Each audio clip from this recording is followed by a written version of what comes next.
యుద్ధం అంటేనే విధ్వంసం. ఏ రెండు దేశాల మధ్య యుద్ధం జరిగినా ప్రపంచంలోని అన్ని దేశాల ప్రజల జీవితాల మీద అది ప్రత్యక్షంగానో పరోక్షంగానో వ్యతిరేక ప్రభావం చూపిస్తుంది. అయితే దేశాల మధ్య జరిగే యుద్ధాలకు కూడా కొన్ని నియమాలు ఉన్నాయి. కురుక్షేత్ర సంగ్రామ సమయంలో సైతం యుద్ధ నియమాలు విధించబడ్డాయి. ఆధునిక కాలంలో దేశాల మధ్య జరిగే యుద్ధాల విషయంలో కూడా యుద్ధ నియమాలు నిర్దేశించబడ్డాయి. దేశాల మధ్య యుద్ధం అనగానే సామాన్య పౌరుల్లో ఆందోళన కలగడం సహజాతి సహజం. ఆధునిక కాలంలో దేశాలు అనుసరించవలసిన ఈ యుద్ధ నియమాలు పరిశీలిస్తే సామాన్యులకు ఎంతో సాంత్వన కలుగుతుంది. మనం ఈ యుద్ధ నియమాల గురించిన అవగాహన కల్పించుకోవడం ఎంత అవసరమో, యుద్ధ సమయంలో నిరాధార వార్తలు, పుకార్లను వ్యాప్తి చేయకుండా ఉండడం, సంయమనం పాటించడం కూడా మనందరి తొలి కర్తవ్యం. ఆనాడు కురుక్షేత్ర సంగ్రామ సమయంలో భీష్మాచార్యుడి మార్గదర్శకత్వంలో యుద్ధ నియమాలు నిర్ణయింపబడితే, ఆధునిక యుద్ధాలకు స్విట్జర్లాండ్ రాజధాని జెనీవా వేదికయ్యింది. రెండవ ప్రపంచ యుద్ధం అనంతరం 1949లో జెనీవాలో జరిగిన సమావేశంలో ప్రపంచ దేశాలన్నీ పాటించాల్సిన యుద్ధ నియమాలు రూపొందించారు. 1939 నుంచి 1945 వరకు జరిగిన రెండవ ప్రపంచ యుద్ధంలో 5 కోట్లకు పైగా ప్రజలు మరణించిన నేపథ్యంలో తీసుకున్న ఈ నిర్ణయాలకు భారత్, పాకిస్తాన్తో సహా 196 దేశాలు అంగీకారం తెలిపాయి. ఈ దేశాలన్నీ యుద్ధ సమయంలో ఈ నిబంధనల్ని పాటించాల్సి ఉంటుంది. సామాన్య పౌరుల రక్షణకు పెద్దపీట వేస్తూ జెనీవా సమావేశంలో ఆధునీకరింపబడ్డ ఈ యుద్ధ నియమాలను అంతర్జాతీయ మానవతా చట్టం, international humanitarian law, law of war అని పిలుస్తారు. యుద్ధ సమయంలో లా ఆఫ్ వార్ ఎప్పుడు ఎలా అమలు చేయాలో ఈ నియమాల్లో స్పష్టంగా తెలియచేశారు. ఒక దేశంలో అంతర్గతంగా జరిగే పోరాటాలకి ఈ లా ఆఫ్ వార్ నిబంధనలు వర్తించవు. 2 లేదా అంతకంటే ఎక్కువ దేశాల మధ్య యుద్ధం జరుగుతున్నప్పుడు, ఆ యుద్ధాలలో ఆయుధాలను ఉపయోగిస్తున్నప్పుడు ఈ లా ఆఫ్ వార్ నియమాలు వర్తిస్తాయి. యుద్ధాలలో అమానవీయ చర్యలు నివారించడానికి, దారుణాలను నియంత్రించడానికి ప్రధానంగా 4 ఒప్పందాలు రూపొందించబడ్డాయి. మొదటిది, యుద్ధభూమిలో గాయపడ్డ సైనికుల పరిస్థితిని మెరుగుపరచటం.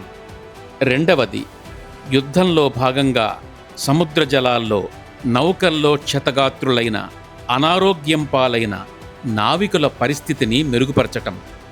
మూడవది, యుద్ధంలో పట్టుపడ్డ సైనికులకు చికిత్స చేయటం. నాల్గవది, యుద్ధ సమయంలో సామాన్య పౌరులకు రక్షణ కల్పించటం.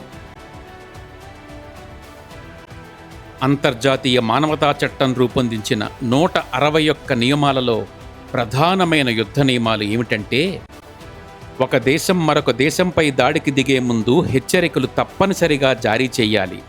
హెచ్చరిక లేకుండా ఏ దేశం మరో దేశంపై యుద్ధం ప్రారంభించకూడదు. యుద్ధ సమయంలో సాధారణ పౌరులపైన, సాధారణ పౌరుల కోసం ఏర్పాటు చేసిన శిబిరాలపైన దాడి చేయకూడదు. ఆరోగ్య కార్యకర్తలు, వైద్యులు, సహాయక సిబ్బంది, జర్నలిస్టులపై దాడి చేయకూడదు.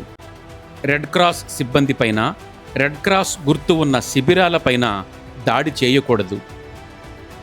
గాయపడ్డ, అనారోగ్యం పాలైన సైనికులను వారు శత్రు దేశానికి చెందిన వారైనా సరే రక్షించాలి. బందీలుగా పట్టుబడిన వారిని అమానవీయంగా హింసించకూడదు.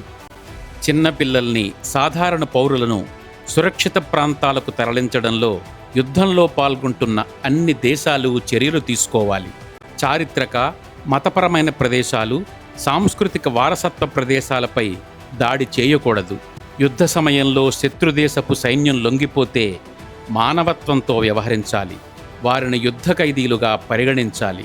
నివాస ప్రాంతాలు, భవనాలు, పాఠశాలలు, కళాశాలలు, సాధారణ గృహాలను లక్ష్యంగా చేసుకుని దాడులు చేయకూడదు.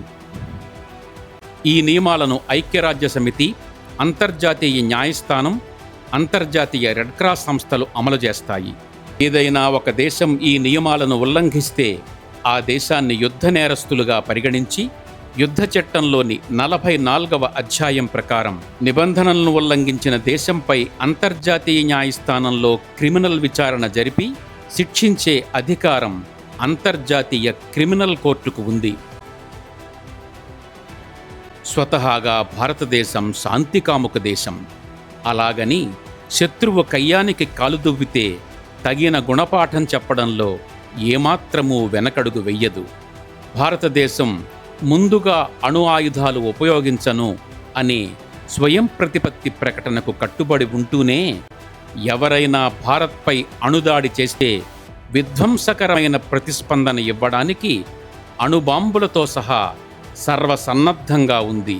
పోరు మంచిది కాదు భూమినెక్కడను పాడౌను దేశంబు పగమించెనేని అని శ్రీనాథుడు శాంతికాంక్ష కావ్యంలో చెప్పిన వాక్యాలను మననం చేసుకుంటూ దేశాల మధ్య యుద్ధాలు రాకూడదని భావిద్దాం.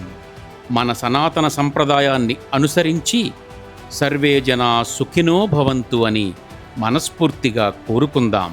ఓం సహనావవతు సహనౌ భునక్తు సహ వీర్యం కరవావహై తేజస్వినావధీతమస్తు మా విద్విషావహై. ఓం శాంతి శాంతి శాంతి.